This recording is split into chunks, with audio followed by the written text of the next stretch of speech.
ব্রাজিলকে যে রেফারি 2টা পেনাল্টি উপহার দিয়েছে, সেমিফাইনালে আর্জেন্টিনাকে দিবে কয়টি? ইসমাইল এলফাত এমন একজন রেফারি যার প্রতিটি বাঁশির সিদ্ধান্ত বদলে দিতে পারে বিশ্বকাপের ভাগ্য।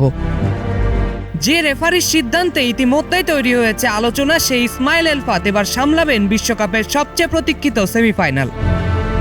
2026 বিশ্বকাপের দ্বিতীয় সেমিফাইনালে আগামী বুধবার আটলান্টার মার্সিডিজ বেঞ্জ স্টেডিয়ামে মুখোমুখি হবে বর্তমান বিশ্ব চ্যাম্পিয়ন আর্জেন্টিনা ও ইংল্যান্ড।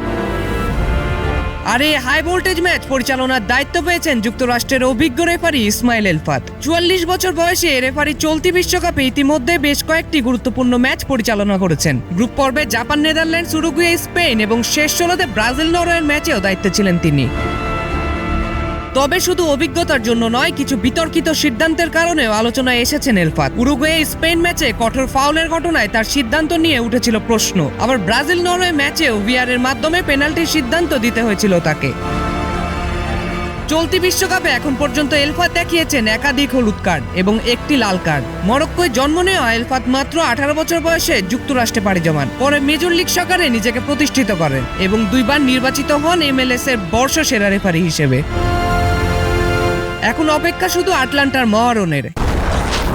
হিউস্টনে রকিং টেস্টি, সীমানা ছাড়াও নিজেকে হারাও। এক পাশে মেসির আর্জেন্টিনা, অন্য পাশে ইংল্যান্ডের স্বপ্নের দৌড়, আর মাঝখানে থাকবেন ইসমাইল এলফাত। জুবাইরি নাম, নিউজ 24।